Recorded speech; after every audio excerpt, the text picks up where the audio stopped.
that fight go the way you had anticipated it going? Ideally, I would have gotten a finish, but yeah, in big strokes, it was pretty much following the possibilities we expected. What was your game plan going in there? Well, the game plan was to get the striking going and not get hit by anything stupid. Like, he's such a skilled striker, so and he's very explosive, very fast. So especially in the first couple of minutes of every round.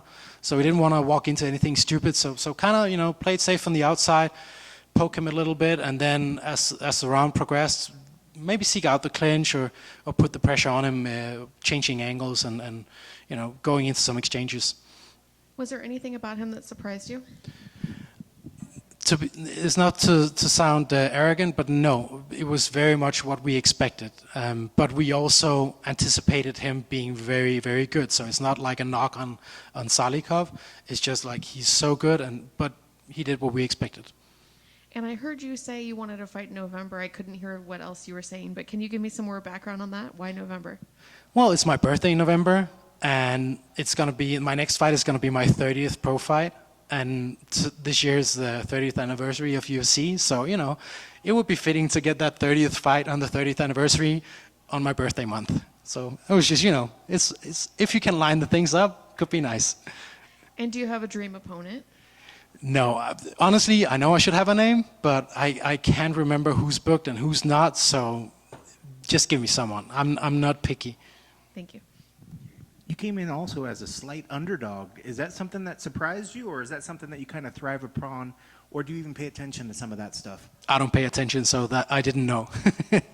Well, you were, but you certainly didn't look like it out there. I didn't feel like it. Yeah, and it definitely looked like you were trying to, you talked about pressure, but it looked like you were definitely trying to put the pressure, whether it was on the cage, but also trying to get close up onto him. You're doing some good damage with the leg kicks as well, and doing head kicks and stuff like that. Yeah. Was the pressure, was that a big part of the plan, was just to keep the pressure and keep him on the back foot?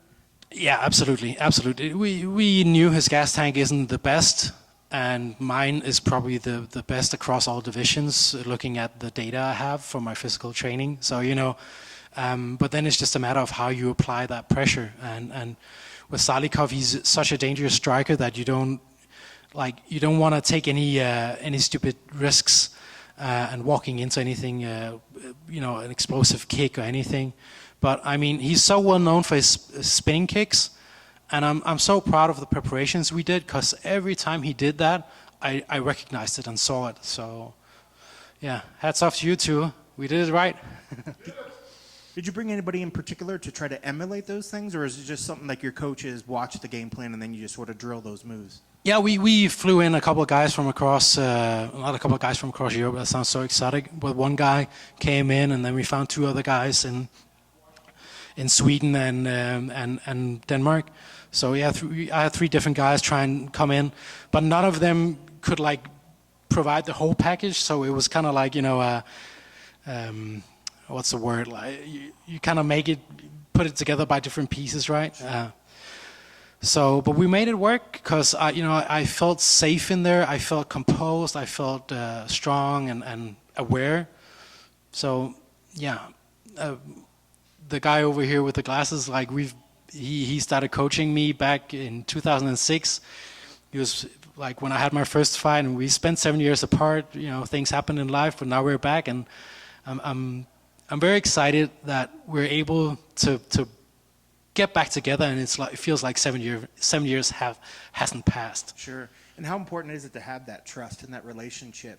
Especially what you guys do going in there is a very dangerous sport, but to have somebody in your corner and have the right people behind you to be there, how important is that to have the right people in your corner?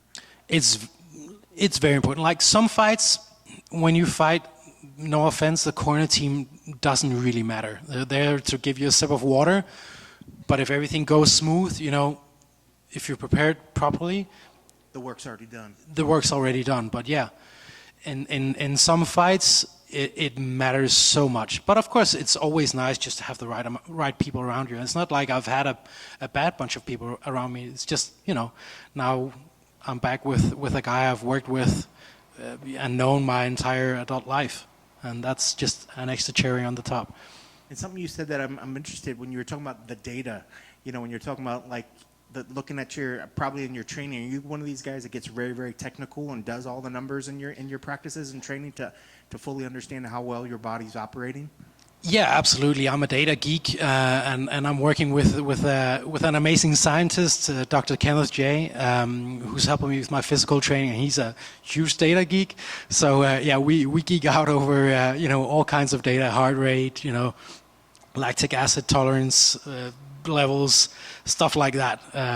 So yeah, I pay attention, but you know, in the end, MMA is such a complex sport. So yeah, okay, I can do a 5K on a rower at this time, but that doesn't mean that I'm necessarily a good fighter in the cage. So it only goes so far because the sport is so complex. Well, speaking of that, I mean, I'm sure you've seen growth in your game. So if you had to rate yourself on where you think you eventually will be, you know, and a lot of times in games, video games, somebody's rated like a 70% or an 80% on the staff. Where do you think that you are in your overall scale of where you will be eventually? Where do you fit now to where you think you will be at some point? Like, are you asking how good you feel right now and how well you perform? Where are you at right now? Like, you 8 out of 10? Are you a 9 out of 10? Okay. Are you just are you just halfway along your game? Are you still learning? Well, it feels like I'm growing all the time. Even though I'm 38, I don't feel my body is limiting me. Oh, that's a tough word for me to say right now. I'm not limited by my physicality. So, you know, things evolve, progress. It's difficult to say. I feel like I'm still developing. So, yeah, I'm just gonna keep on chiseling away at that whole thing. And I'm sure you want to stay busy. What's the perfect number of fights for you in a year that where you feel like you're at your optimum best self? 3 to 4 a year. 3 to 4? Yeah, that's what 3 is happy medium. 4, that's a little bit busy, but still good. Yeah. 2 is a bit too little. That's awesome. Congrats on the victory. Thank you so much. Good questions. You mentioned in the post-fight interview that you're now the Danish fighter with the most wins here. How special is that for you? It's very special for me. I mean, for the rest of the world, it's just a fun stat. But, you know, when I started doing MMA in 2006, Martin Kampmann was, I think he just got into UFC maybe or something like that, along those lines. So I've always looked up to him. And he's been, you know, such a benchmark and such a beacon in Danish MMA. And now, I'm not saying that I've overtaken his position necessarily. He still has more UFC fights than me. But you know, when I started doing MMA,